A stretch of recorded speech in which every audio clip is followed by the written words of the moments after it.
Saúdo a todos os irmãos e espero que a graça e a paz de Deus estejam com todos vocês. E vamos iniciar esta aula com uma pequena leitura bíblica. Leamos. Mas nós que somos fortes, devemos suportar as fraquezas dos fracos e não agradar a nós mesmos. Portanto, cada um de nós agrada a seu próximo, que é bom para edificação. Romanos capítulo 15, versículos 1 e 2. Esses versículos falam muito para nós. Falam muito em nossa missão aqui na Terra. Não estamos aqui para julgar ninguém. Estamos aqui para anunciar a palavra de Deus, viver a palavra de Deus, conviver com toda e qualquer pessoa, mesmo aqueles que rejeitam a Deus. Por quê? Porque o julgamento cabe a Deus. E essas pessoas ainda podem ser resgatadas. Por isso, qualquer julgamento antecipado de nossa parte apenas prejudicaria a efetividade da palavra de Deus, a efetividade da salvação na vida de cada uma dessas pessoas. A tolerância é o elemento principal da Igreja Batista. Tolerância não é conformidade com a maldade desse mundo, não. Tolerância é você não julgar.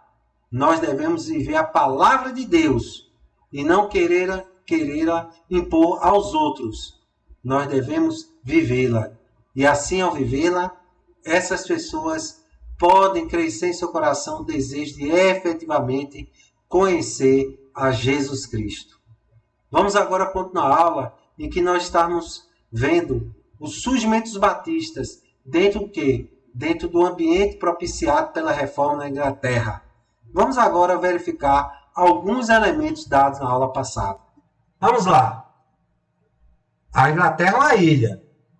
Se a Inglaterra é uma ilha, ela estava um pouco afastada dos fatos que estavam acontecendo no continente desde a reforma iniciada por Martinho Lutero. Ao mesmo tempo, explica um pouco uma certa resistência que os ingleses têm a influências externas, incluindo a ação da Igreja Católica de Roma. O que é que nós vimos na aula passada? Primeiro, John Cliff, o precursor, em que especialmente ele combatia a pretensão da Igreja Católica de Roma, na figura do Papa, de ter uma supremacia sobre todos os povos. E Cliff dizia que Cristo é o cabeça da igreja e não o Papa. Wycliffe, ele combatia a licenciosidade, combatia a injustiça que acontecia dentro da igreja católica e combatia especialmente alguns dogmas, sendo o principal a transubstanciação. Wycliffe veio gerar seguidores que formaram o movimento lollardismo, que depois de sua morte foram perseguidos e praticamente ficaram ocultos até que na época da Reforma Protestante na Inglaterra surgem com força e formam aquele ambiente em que as ideias, novas ideias doutrinárias iriam surgir, novas ideias doutrinárias iriam criar um ambiente para o surgimento do quê? Da Igreja Batista. Clero leigo. O clero inglês, especialmente o clero o baixo clero, ele era leigo, não eram de religiosos, de ordens, como de monastérios, não, era um clero que era formado de teólogos, que ocupavam diversos cargos na igreja. E isso explica um pouco o quê? Primeiro, que boa parte deles não ofereceu resistência à mudança feita tanto por Henrique VIII e outros personagens, mas também, por outro lado, o clero às vezes caía na conduta, não agradava muito a membresia. Com isso surgiu um ambiente muito anticlerical. A questão sucessória, né? Nós vimos que Henrique VIII ele queria um filho para evitar uma nova guerra civil. Por isso, o desejo de ter um filho, ele queria casar com outra mulher. E a rejeição do Papa à ideia do divórcio foi que desencadeou toda a reforma protestante na Inglaterra. A ausência de um grande líder protestante. Ao contrário na Suíça, que tivemos Zwinglio, Calvino, e na Alemanha Martinho Lutero, não houve na Reforma Protestante na Inglaterra um grande líder religioso de destaque. E a Reforma foi impulsionada por anti-heróis. Pessoas que você nunca pensaria que eles iriam capitanear uma reforma protestante, uma mudança doutrinária. Mas Deus os usou. Quem foram eles?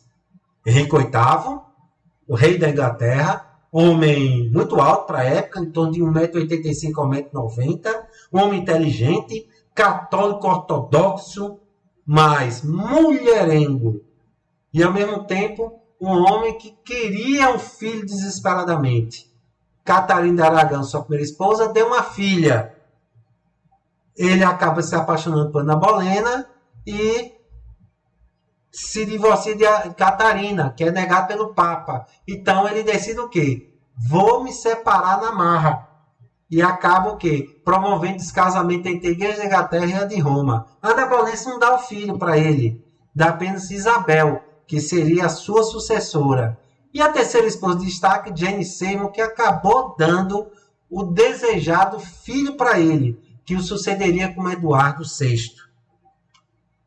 Thomas Cromwell, advogado, ele galga posições no reinado de Henrique VIII e ele chega a ser conselheiro real e primeiro-ministro. Ele é que estrutura toda a base legal para que a Igreja da Inglaterra começasse lentamente a se divorciar de Roma até se tornar uma igreja que, apesar de ter a mesma doutrina, não era uma igreja católica, era uma igreja da Inglaterra.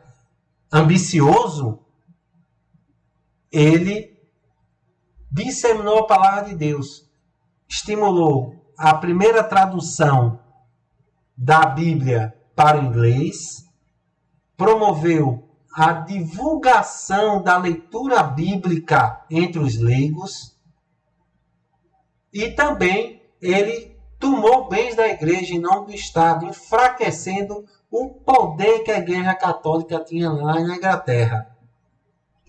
O outro nosso anti-herói é o Duque de Somerset, com a morte de Henrique VIII em 1547.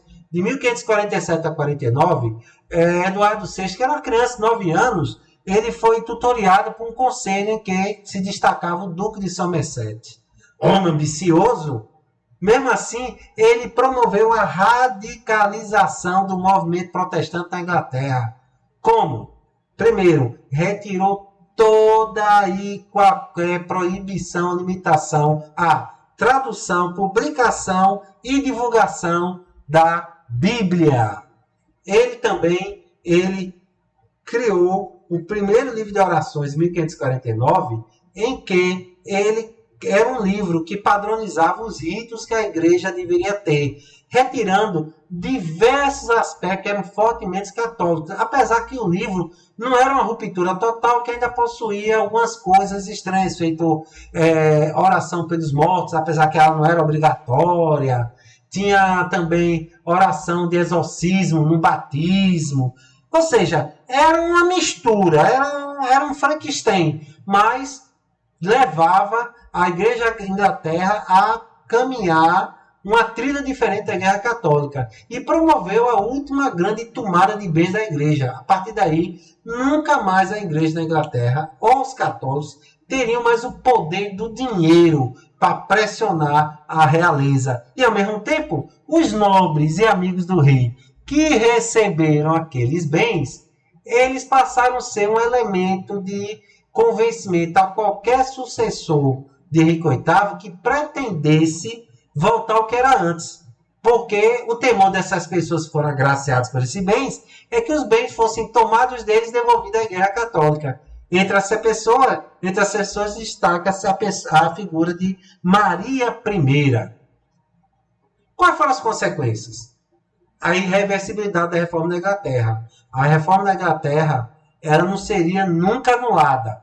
Mesmo no reinado de Maria I, que ela pretendeu retornar ao catolicismo, ela sofreu limitações no seu desejo.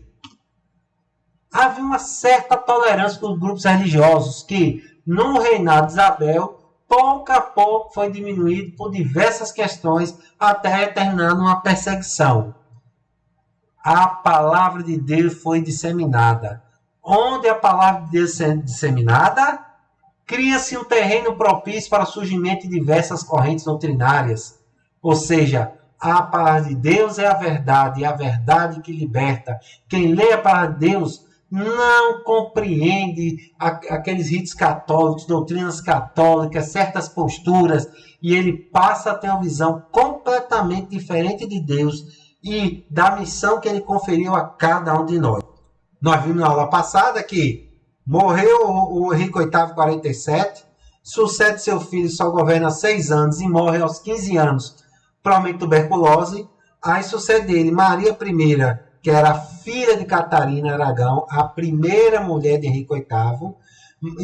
Maria I era extremamente católica, ela queria o retorno ao catolicismo, e como ela não conseguiu ter filhos, de forma semelhante ao pai, ela pensou que isso fosse um castigo de Deus, porque ela estava falhando como governante. A partir daí, ela começou a perseguir religiosos protestantes e mandá-los para quê? Para a fogueira. É por causa disso que ela ganhou o nome de Maria I a Sanguinária. Apesar que ela matou milhares de pessoas, mas para a Inglaterra, aquilo ali foi um choque. Bem, Isabel, que sucedeu Maria I em 1558, a primeira coisa que ela fez foi tentar acalmar em termos religiosos. Houve a reafirmação da autonomia em relação a Roma, uma nova lei da supremacia, que foi aprovada em 1559 pelo parlamento. Essa lei simplesmente determinava que o chefe da igreja na Inglaterra era o rei ou a rainha, não era o papa.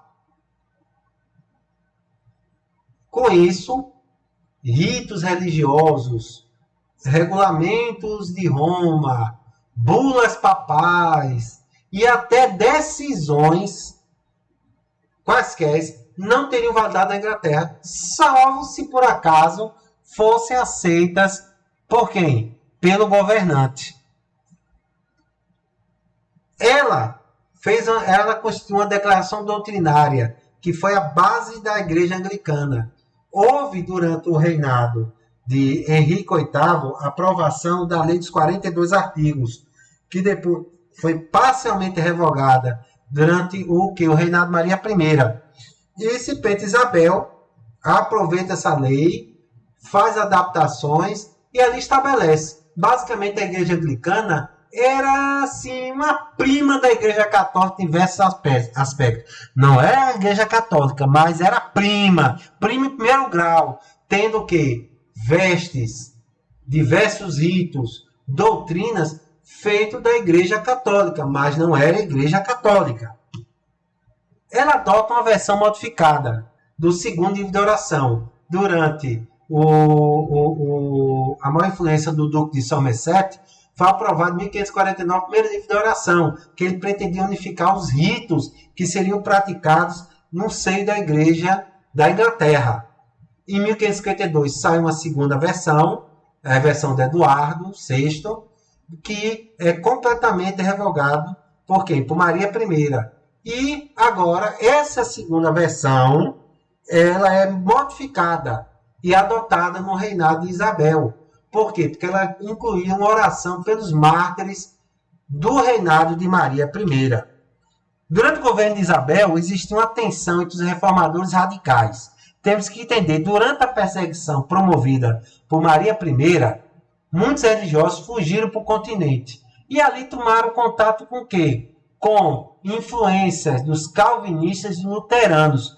Quando eles retornam para a Inglaterra, eles trazem essa ideia de o que era igreja local, o anticlericalismo, o congregacionalismo, diversas que iriam promover uma tensão com os reacionários católicos, aqueles que queriam o retorno do catolicismo, e especialmente o alto clero da igreja da Inglaterra.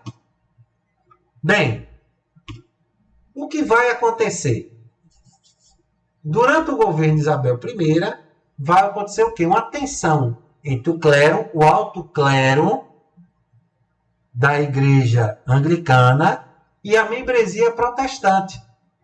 É aquele descasamento entre a igreja e o seu rebanho. A igreja não falava a mesma língua do rebanho, porque o clero católico era ainda preso àquelas formalidades e doutrinas antigas, enquanto a membresia nela pulsava a doutrina da reforma protestante em seu grau mais avançado. Essa tensão, clero católico e membresia, iria gerar diversos movimentos que iriam desaguar nos surgimentos batistas. Primeiro, puritanismo e separatismo. Nós ouvimos muito puritanismo, mas o que era exatamente puritanismo?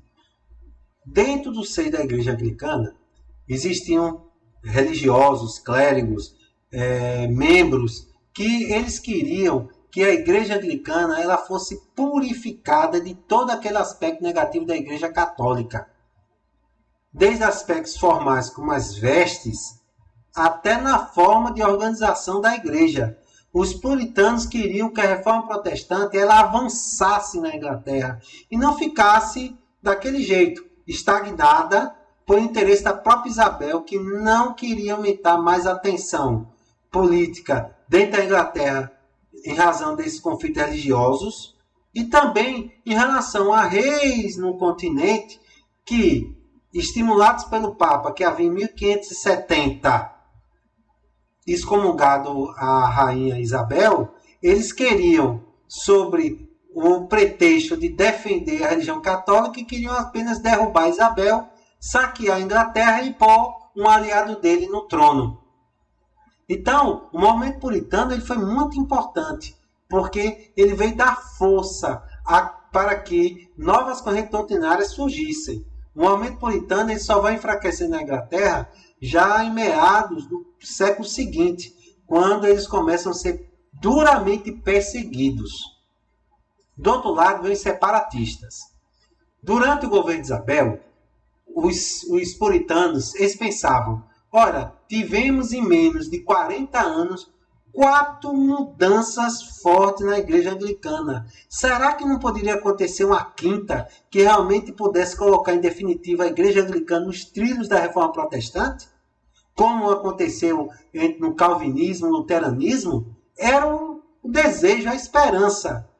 Mas com o tempo verifica-se que, dependendo de Isabel, não ia mudar nada.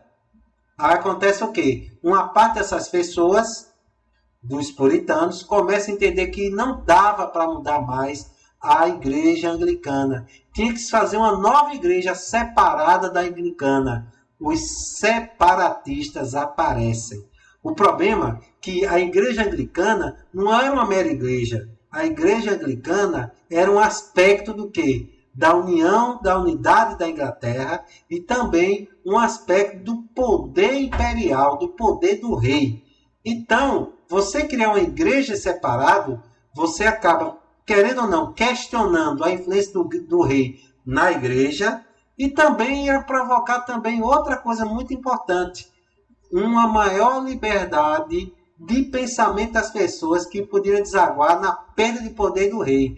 Por isso, os separatistas eles foram duramente perseguidos na segunda metade do reinado de Isabel I. Vamos lá. A tensão entre o clero católico e a membresia protestante, como nós vimos, o puritanismo e o separatismo. Aí surge, em 1569, o presbiterianismo. Cartwright, que é um clérigo, ele se debruça sobre o Novo Testamento e, sob a influência calvinista, ele vê que a estrutura da igreja anglicana estava completamente errada. Em que sentido? Que a igreja ela não deveria ser comandada, feita uma organização com forte hierarquia, em que a igreja era centralizada nesse alto clero e a congregação local apenas era subordinada, atrelada à decisão desse alto clero. Ele verifica que a igreja, na verdade, devia ser comandada por oficiais, que teriam funções distintas. O pastor, que era o pregador, os anciãos, que deveriam aconselhar e apoiar o pastor, e o presbítero, que iria ser o administrador da igreja, poderíamos assim dizer. É daí que surge o presbiterianismo, que teve forte propagação na Escócia. Essa ideia de Cartwright, ela iria desaguar em quê? Entre o congregacionalismo e episcopalismo. Olha, vamos entender o seguinte. Robert Browning, lá em torno de 1574, outro estudioso da Bíblia, ele se senta e pega a mesma ideia de Cartwright. Ou seja, que realmente a igreja estava errada. Episcopalismo é o quê? É o quê? O governo da alta hierarquia da igreja, que comandava a todos e dizia como todos deveriam andar. O congregacionalismo, ele reduzia essa hierarquia e colocava todo o poder na congregação local. O que é que exatamente Robert Browning pensava? Vamos ver aqui. Vamos ver. Essa aqui era a definição que Robert Browning tinha de igreja. Agrupamento local, autônomo, de crentes com Cristo por experiência, unidos a Ele e uns aos outros por um pacto voluntário, tendo Cristo como sua cabeça e sendo liderada por oficiais e leis por Ele designadas, mas permanecendo a responsabilidade individual pelo bem-estar do todo. Olha, isso parece muito com o pacto das igrejas batistas, não é? Primeiro, agrupamento local autônomo. Autônomo, ou seja, a igreja local ela é autônoma. Não há uma ideia de dependência. Por que a igreja local não é independente? Porque a igreja local ela está sob a soberania de Cristo. E a igreja local, de alguma forma, ela deveria o quê? Ter relações com outras congregações para que pudessem, irmanadas, ter uma ação coordenada para fazer a divulgação do Evangelho. A autonomia de quem? De crentes. Cada pessoa que está na igreja, é membro dela, presume-se que ela teve uma experiência real com Cristo. Então, esse agrupamento local autônomo era o que? Reunia o quê? Os crentes que realmente tiveram experiência com Cristo. Presume-se que todos estavam unidos a quem? A Cristo e uns aos outros. Ok, aqueles laços espírito que eram falados no capítulo 4 de Efésios. Laços estabelecidos entre nós, entre esses crentes, e querendo ou não, estabelecidos por Cristo com Deus. Cristo era o cabeça da igreja, a ideia que já era defendida já por John Cliff no século XIV, e era liderada por oficiais e leis por ele designadas, ou seja, oficiais, pessoas que iriam exercer funções específicas dentro da igreja, e leis por ele designadas. Mas como é que Cristo designa as suas leis? Através da Bíblia. Irmãos, qualquer decisão nossa em Assembleia, inclusive estatuto, se porventura contrariar a Bíblia, ela entre nós ela é nula. O fundamento de nossas decisões não é a lei dos homens, mas sim a vontade de Deus expressa na Bíblia. Apesar que a igreja era liderada por oficiais, mas ainda permanece a responsabilidade individual pelo bem-estar do todo. Eu sou responsável pelo bem-estar da igreja. Eu devo contribuir pelo bem-estar do todo. Robert Browning, ele tinha uma visão anabatista, apesar que não há elementos que provassem que ele realmente teve uma influência dos anabatistas, que especialmente surgiram no leste europeu, especialmente na região da Hungria. Mas ele teve ele defendeu linhas anabatistas e, inclusive, era a favor de batismo de crianças, de uma linha calvinista e também da própria igreja anglicana. Robert Browning, ele, depois de defender, ele participou de uma congregação, liderou, houve muitos problemas dela, ele depois houve uma perseguição, foi para a Holanda, e quando retornou, aparentemente ele se submeteu à doutrina anglicana. e depois acaba até comandando uma igreja anglicana e falece. Perde-se força da ideia congregacionalista, que, contudo, iria ressurgir 10 anos depois com certa força. Quando ressurge todos esses elementos, ou seja, o congregacionalismo, mas o puritanismo, especialmente o separatismo, em torno do ano de 1580, começa a perseguição do reinado de Isabel I, que chega até restabelecer o Tribunal da Suprema Comissão, que era nada mais nada menos que uma Inquisição na Inglaterra. E começam a surgir diversas perseguições, pessoas eram enforcadas, e isso explica o porquê de a igreja, a própria igreja batista não foi fundada na Inglaterra, foi fundada na Holanda. Estava formado um ambiente. Presbiterianismo, congregacionalismo, separatismo, puritanismo, nada mais nada menos eram correntes que diziam o seguinte: a igreja deve ter a mesma língua de sua membresia. Com isso, uma ideia de uma igreja altamente hierarquizada, com seus líderes de tanta membresia, não coadunava com que? Com a igreja primitiva descrita lá em Atos.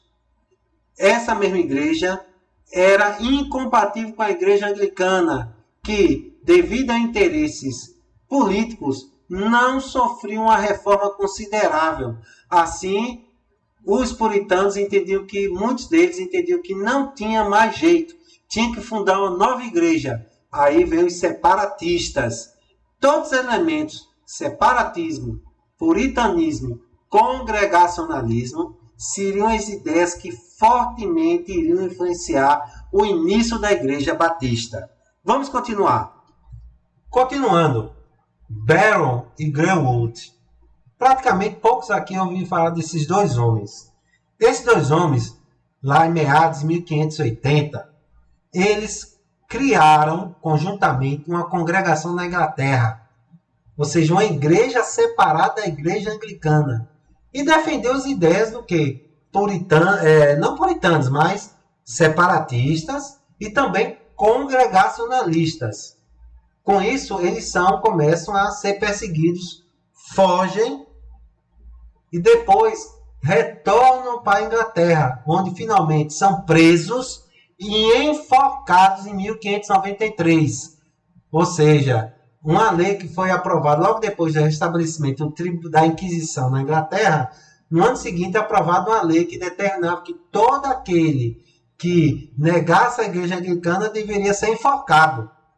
Então, Barron e Greenwood foram mártires dessa fase da reforma protestante na Inglaterra. Como eu disse, tinha a pena de banimento, você ser expulso do país. Mas muitos não foram banidos, foram, na verdade, enforcados. É nessa época, lá em torno, nessa mesma época de Barron e Greenwood, surge um homem chamado John Smith. John Smith é um ex-clérigo anglicano. Ele, pela influência dos diversos movimentos religiosos, ele torna separatista. Em outras palavras, ele entende, não há condições de que a igreja anglicana fosse reformada. Simplesmente por quê? Porque havia interesses políticos capitaneados pelo governante, pelo rei e rainha, no caso, rainha Isabel I, que praticamente ela paralisou a reforma na Inglaterra. Então, se não dá para salvar, cria-se uma nova igreja. E ele torna-se separatista e torna-se pastor de uma congregação em Gainsborough.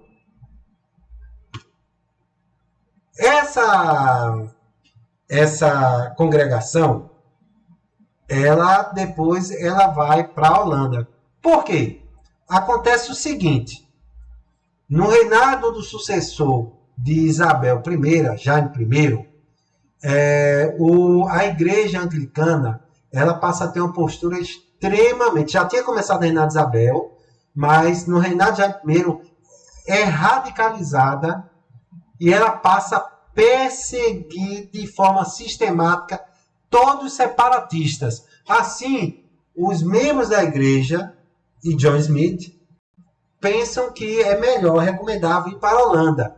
Aí você vai dizer, mas por que para a Holanda? A Holanda era um país europeu, no continente, é claro, e que eles tinham uma liberdade religiosa. A Holanda era um país ligado ao comércio. Então, eles tinham que ser muito tolerantes, porque eles negociavam com diversos povos, não poderiam ter uma postura de discriminação com qualquer religião, deviam buscar o mais possível a boa relação entre eles. Assim, era um local muito positivo para que uma corrente doutrinária, uma igreja, pudesse lá se instalar. Então, os membros dessa congregação de Gainsborough, eles vão para a Holanda em 1608 e se fixam na cidade de Amsterdã, que é a atual capital da Holanda. Aí continua. Eles estão lá no exílio, os membros. Aí nessa época, Smith, ele começa a estudar de forma mais aprofundada o Novo Testamento, principalmente porque ele teve uma contenda com outro líder religioso. E ele faz o quê? Ele, ao ler a Bíblia, ele chega à seguinte conclusão, que o batismo é a única forma de adoção, de admissão de uma pessoa na igreja. Então, na congregação dele, as pessoas passam a ser batizadas. Agora, não era o batismo por imersão, era o batismo por efusão, por aspersão, parecido com a Igreja Católica, mas tinha uma ideia completamente diferente. A Igreja Católica, você se tornava católico mesmo que você tivesse a menor consciência disso. O batismo era mais um rito, uma formalidade. Na igreja, não. Na igreja dele, o batismo era uma declaração de que a igreja aceitava aquela pessoa que teve uma experiência real com Jesus Cristo. Também, né, com o contato na Holanda, ele toma contato com a doutrina de Armínio, arminianismo. O que é isso? Vamos lá. Calvino, ele entendia que Cristo ele veio para salvar os predestinados. Ele veio anunciar apenas para predestinados, aqueles que de antemão já estavam predestinados à salvação. Ou seja, é a predestinação incondicionada. Deus determinou que você vai salvo, pronto, acabou.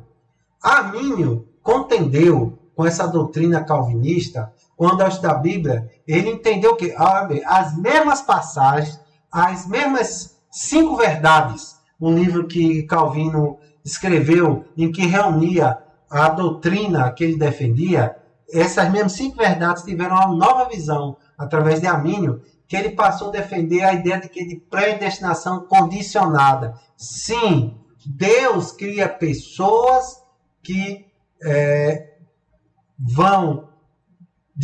que podem não aceitá-lo e que podem aceitá-lo. Cristo se anuncia a todos. Se anuncia a todos. Ou seja, a igreja é para anunciar a todos e não só para os predestinados à salvação. E a predestinação ainda era condicionada pelo fato que o ato de salvação dependia do quê? Da aceitação dela pelo homem. O homem convencido pelo Espírito Santo. Ou seja, nós teríamos uma pequena participação no ato de salvação. Apesar que todo o mérito é de Deus. Através da pessoa de Deus que nos criou, de Jesus Cristo que morreu por nós, e pelo Espírito Santo que nos convenceu de todo o pecado e da necessidade de sermos salvos. Contudo, ainda dependia. Nós não sermos salvos por pressão, porque diz, você vai ser salvo, pronto, acabou, porque antes você nasceu, você já estava salvo. Não. E John Smith toma contato com as ideias de Armínio, e ele se torna arminiano. Com isso, entre 1608 e 1609, é criada a primeira igreja batista inglesa na Holanda. Ou seja, a igreja batista inglesa é na Holanda. E era a igreja batista por quê? Batizava os seus membros como forma de admissão. Era a igreja que não era calvinista. era arminiana em sua doutrina. Devido a isso, continuando, nós seríamos chamados de batistas gerais. A congregação, ela começa a retornar em 1611 a 1612 para a Inglaterra e lá estabelece a primeira congregação permanente de batistas na Inglaterra. Por serem arminianos, nós fomos conhecidos inicialmente como batistas gerais. Aí você vai dizer, mas por que batistas gerais? Porque é o seguinte, teve outra congregação na Inglaterra, comandada por Jacob, que também, na mesma época, foi para a Holanda devido à perseguição, mas não se instalou onde? Lá na cidade de Amsterdã. Se instalou na cidade de Leiden. E lá, depois de um tempo, a congregação, ela acabou adotando a linha calvinista. Eles eram chamados de batistas particulares ou calvinistas, porque eles entendiam que a igreja devia ser voltada para aqueles os predestinados. Os predestinados. E não, como os batistas gerais, dizer que a igreja devia estar voltada para toda e qualquer criatura, para que ela pudesse, assim, ser alcançada pela graça de Deus e tomar a decisão em aceitar ou não a salvação por ele oferecida. Aí você vai dizer, sim, mas o que isso tem interesse para nós? É o seguinte, ao retornarem para a Inglaterra, eles passaram a adotar sistematicamente o batismo. Porque os batistas gerais, a congregação de John Smith, ela adotou o batismo para aspersão. Mas, nas outras congregações, exatamente o batismo era a regra. Mas os batistas calvinistas, não. Eles usaram como regra. E eles passaram a influenciar as outras congregações batistas de batistas gerais, e praticamente todos os batistas gerais realmente tiveram o batismo por regra de fé. Regra de fé. Interessante, né? Interessante essa contribuição dos calvinistas. Mas o que eu devo dizer acerca da criação dos batistas? É algo muito importante, irmãos, que devemos ter sempre na nossa mente. É sobre um dos cofundadores da primeira igreja batista da Inglaterra. A questão da tolerância religiosa. Thomas Helwys. Em 1612, ele escreveu a breve declaração do Ministério da Iniquidade, que completou 400 anos, há pouco tempo atrás. Ele enviou uma carta para o rei da Inglaterra em que dizia o seguinte: deixa que eles sejam hereges, turcos, muçulmanos, judeus ou o que lhes apetecer, mas não compete ao poder terreno puni-los em qualquer medida. Thomas Helwys, ele defendeu que o governo, ou seja, ele defendia a separação entre governo e igreja, que quer ou não, já estava no núcleo da igreja batista, já que nós éramos separatistas, e a igreja da Inglaterra era a igreja comandada pelo rei. Mas ele veio dizer o seguinte: olha, nós não somos anglicanos, mas não concordamos com a perseguição a qualquer forma de religião, mesmo judaica, muçulmana ou qualquer que seja, porque não compete ao poder terreno puni-los. Por quê, irmãos? Porque o julgamento cabe a Deus e não aos homens. Isso é que é importante, irmãos. Nós devemos ser tolerantes. Esse era o núcleo da Igreja Batista Inglesa, que se perdeu um pouquinho dentro da Igreja Batista norte-americana, que quer ou não foram os missionários que vieram pregar o Evangelho no Brasil. Nós nunca devemos fazer isso. Não devemos nunca se alegrar com perseguição, ou lei que discrimine, ou qualquer ato que impeça que qualquer rito religioso possa acontecer em paz, salvo se esse rito promover a degradação da pessoa humana,